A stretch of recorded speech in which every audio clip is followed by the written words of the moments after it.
ZEE5 ಇರುವಾಗ ನೀವು ನಿಮ್ಮ ನೆಚ್ಚಿನ ಶೋಗಳನ್ನ ಎಂದಿಗೂ ಮಿಸ್ ಮಾಡಿಕೊಳ್ಳುವುದಿಲ್ಲ. ಅದು ಸಂಪೂರ್ಣ ಉಚಿತವಾಗಿ. ಪಲ್ಯ ಬಡ್ಸೆ.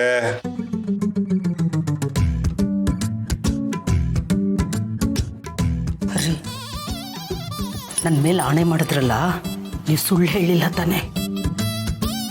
ನಿನ್ ಗಂಡನ ಮೇಲೆ ನಂಬಿಕೆ ಇಲ್ವೇನೋ ನಿನಗೆ? ನಿನ್ನ ಮೇಲೆ ಆಣೆ ಮಾಡಿ ಹೇಳಿದ ವಿಚಾರ ನಿನ್ನ ಆಣೆಗೂ ಸತ್ಯ, ಸುಳ್ಳಲ್ಲ. ಅದಕ್ಕೂ ಆಣೆ ಮಾಡಬೇಕಾ? ನೀವು ಸುಳ್ಳನ್ನ ಸತ್ಯ ಅಂತ ಆಣೆ ಮಾಡ್ತಿರೋ ಅಥವಾ ಸತ್ಯನ ಸುಳ್ಳು ಅಂತ ಆಣೆ ಮಾಡ್ತಿರೋ ನನಗೊಂದು ಗೊತ್ತಾಗ್ತಿಲ್ಲ. ನಿನ್ನ ಗಂಡ ಒಬ್ಬನಿಗೆ ಬಡಿಸಿದ್ರೆ ಹೇಗಮ್ಮ? ನಾವು ಕಾಯ್ತಾ ಇದ್ದೀವಿ, ನಮಗೂ ಬಡಿಸು. ಮನೆ ಓನರು ಬಡ್ಸೆ ಪಾಪ, ಯಾಕೆ ಹಂಗೆ ಮಾಡ್ತೀಯಾ?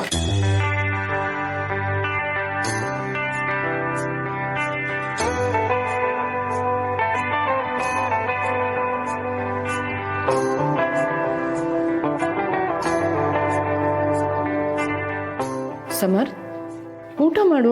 ಏನು ಯೋಚನೆ ಮಾಡ್ತಿದ್ಯಾ?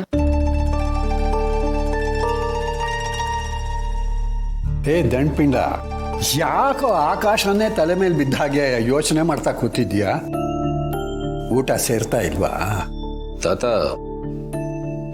ಮನೇಲಿ ನಡೀಬಾರ್ದು ಏನೇನೋ ನಡೀತಾ ಇದೆ.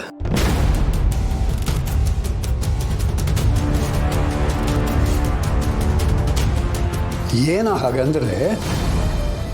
ಅಭಿಗೂ ಆ ಮನೆಯವ್ರಿಗೂ ದೊಡ್ಡ ಯುದ್ಧನೇ ನಡೀತಾ ಇದೆ ತಾತ. ಅಯ್ಯೋ, ನೀನು ಆ ಉತ್ತರ ಕುಮಾರನ ವಿಷಯ ಹೇಳ್ತಾ ಇದ್ದೀಯಾ? ಬಿಡ, ಅವನಿಗೆ ತಲೆನೇ ಬೆಳೆದಿಲ್ಲ, ಸಿಡುಕು ಬುದ್ಧಿ, ಬಾಯಿಗೆ ಬಂದಾಗ ಮಾತಾಡ್ತಾನೆ. ಇಲ್ಲ ತಾತ, ಇದು ಬರೀ ಮಾತಿಗೆ ನಿಲ್ಲೋ ಹಾಗೆ ಕಾಣಿಸ್ತಾ ಇಲ್ಲ. ಅವನು ಬೇರೆ ಏನೋ ಪ್ಲಾನ್ ಮಾಡ್ತಾ ಇದ್ದಾನೆ. ಅವನದು ಹುಡುಗ ಬುದ್ಧಿನೇ ಇರ್ಬೋದು, ಆದರೆ ಮನೇಲಿ ಅವನಿಗೆ ಅಂತ ಕೆಲವೊಂದು ಜವಾಬ್ದಾರಿಗಳನ್ನ ಕೊಟ್ಟಿದ್ದಾರೆ. ಕಂಪ್ನಿ ಆಫೀಸು ಅಂತ ಪ್ರತಿಯೊಂದು ಅವನೇ ನಡೆಸ್ತಿದ್ದವನು. ಅದೀಗ ಹೇಳದ್ನಲ್ಲ, ವಯಸ್ಸು ಬಿಸಿ ರಕ್ತ ಹಾರಾಡ್ತಾ ಇದ್ದಾನೆ. ಸ್ವಲ್ಪ ಅನುಭವ ಆದಮೇಲೆ ತೆಪ್ಪಗೆ ಆಗ್ತಾನೆ ಬಿಡು.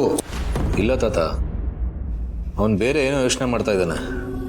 ಅವನು ಆಡೋ ಮಾತುಗಳು, ಆ ಮನೆ ವಾತಾವರಣ ನೋಡ್ತಾ ಇದ್ರೆ ಅವನ ಮನೆನ ಭಾಗ ಮಾಡೋ ಕಾಣ್ತಾನೆ.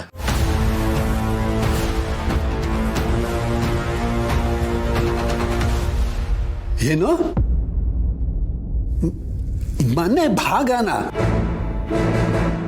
ಅಯ್ಯೋ ದೇವ್ರೆ,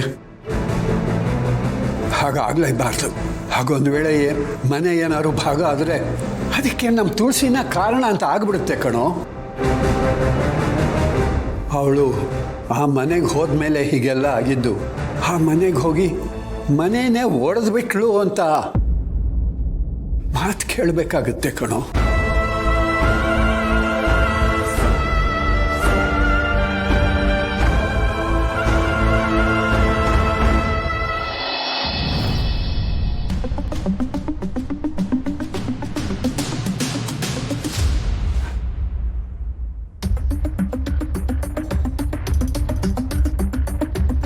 ನನ್ನನ್ನು ಯಾಕೆ ಬರಕ್ಕೆ ಹೇಳಿದ್ರಿ? ಭಾವ ನಿನ್ನ ಜೊತೆ ಮಾತಾಡ್ಬೇಕಂತೆ. ನೀನು ಹಾಗೆ ಹೊರಟ್ಬಿಟ್ಟಿಯಲ್ಲ ಅಭಿ, ಅದು ಸರಿನಾ? ಯಾವತ್ತೂ ಮಾತಾಡದೇ ಇರೋರು ಭಾಗ ಕೇಳಿದ ತಕ್ಷಣ ಮಾತಾಡಕ್ಕೆ ಕರೆದಿದ್ದಾರಲ್ಲ, ಇದು ಸರಿನಾ?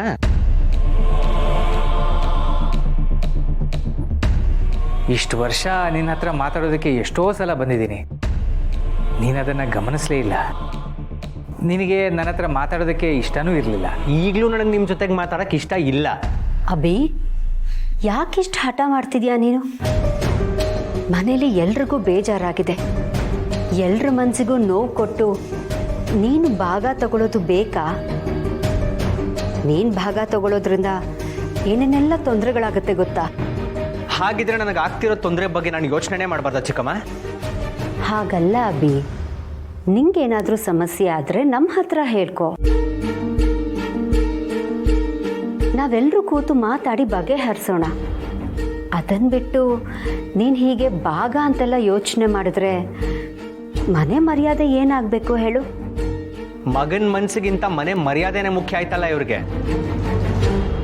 ಹಾಗಲ್ಲ ಅಭಿ, ಶಾರ್ವರಿ ಅವ್ರು ಹೇಳ್ತಾ ಇರೋದು ತಂದೆ ಮಕ್ಕಳು ದೂರ ಆಗೋದ್ರಿಂದ ಬರೀ ಮನೆ ಮರ್ಯಾದೆ ಮಾತ್ರ ಅಲ್ಲ, ಮನೇಲಿರೋರ ಮನ್ಸುಗಳಿಗೂ ತುಂಬ ನೋವಾಗತ್ತೆ.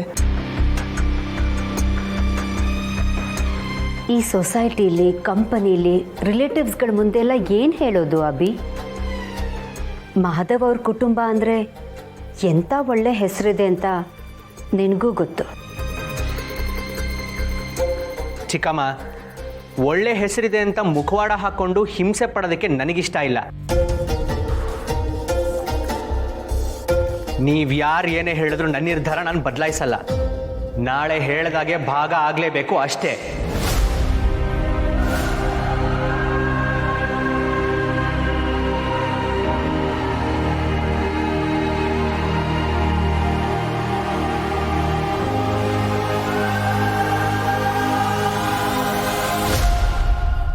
ಆಯ್ತವಿ, ನಾವೆಲ್ಲ ಎಷ್ಟು ಹೇಳಿದ್ರೂ ನೀನು ಕೇಳ್ತಿಲ್ಲ. ನಿನ್ನ ಹಠನೇ ನೀನು ಸಾಧಿಸ್ತಿದ್ಯಾ. ಎಲ್ಲರೂ ಎಲ್ಲ ರೀತಿಲಿ ಹೇಳಿದ್ದಾಯ್ತು. ಇನ್ನೇನಿದ್ರು ನೀನೇ ಸರಿ ತಪ್ಪು ಏನಂತ ಯೋಚಿಸ್ಬೇಕು. ನೋಡು, ನಾಡಿದ್ದು ನಮ್ಮ ಕಂಪನಿ ಆ್ಯನಿವರ್ಸರಿ ಇದೆ. ಸುಮತಿ ಬದುಕಿದ್ದಾಗಿಂದಲೂ ಕಂಪನಿಯಲ್ಲಿ, ಮನೆಯಲ್ಲಿ ಆ್ಯನಿವರ್ಸರಿ ಅಂದರೆ ಒಂದು ಸಂಭ್ರಮ ಇರ್ತಿತ್ತು. ಇದೆಲ್ಲ ನಡೆಯುವಾಗ ನೀನು ಮನೆ ಭಾಗ ಅಂತ ಮಾತಾಡಬೇಡ. ಇದೆಲ್ಲ ಮುಗಿಯೋವರೆಗೂ ಸುಮ್ಮನಿದ್ಬಿಡು. ಆ್ಯನಿವರ್ಸರಿ ಟೈಮಲ್ಲಿ ನಮ್ಮ ಮನೇಲಿ ಹೀಗಾಗಿದೆ ಅಂತ ಗೊತ್ತಾದರೆ ಕಂಪನಿ ಮೇಲೆ, ಸ್ಟಾಫ್ ಮೇಲೆ ತುಂಬ ಕೆಟ್ಟ ಪರಿಣಾಮ ಬೀರುತ್ತೆ. ಅದೆಲ್ಲ ಆಗೋದು ಬೇಡ. ನಿನ್ನನ್ನು ಕೈ ಮುಗಿದು ಕೇಳ್ಕೊತೀನಿ.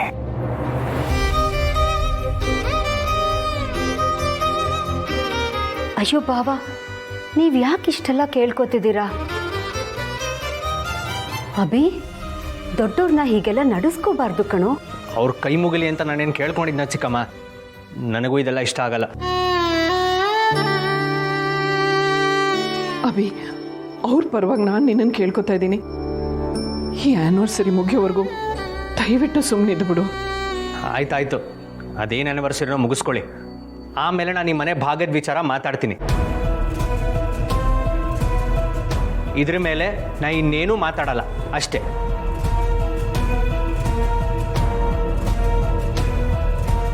ಯೋಚನೆ ಮಾಡಬೇಡಿ ಬಾವಾ. ಅಭಿ ಇನ್ನೂ ಕೋಪದಲ್ಲೇ ಇದ್ದಾನೆ. ಈ ಆ್ಯನಿವರ್ಸರಿ ಎಲ್ಲ ಮುಗಿಲಿ, ಆಮೇಲೆ ಮತ್ತೆ ಅವನ ಜೊತೆ ಮಾತಾಡಿದ್ರಾಯ್ತು. ಸರಿ ಶಾರ್ವರಿ, ಈಗ ಅಭಿ ಮಾತಾಡಿದ್ದು ಮುಳುಗ್ತಿದ್ದವನಿಗೆ ಹುಲ್ಕಡ್ಡಿ ಆಸರೆ ಅನ್ನೋಗಾಗಿದೆ. ಮುಂದೇನಾಗುತ್ತೋ ನೋಡೋಣ.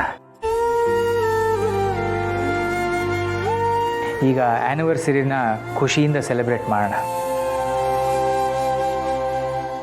ಆಮೇಲೆ ದೇವ್ರಿಚ್ಛೆ ಏನಿದೆಯೋ ಹಾಗಾಗುತ್ತೆ.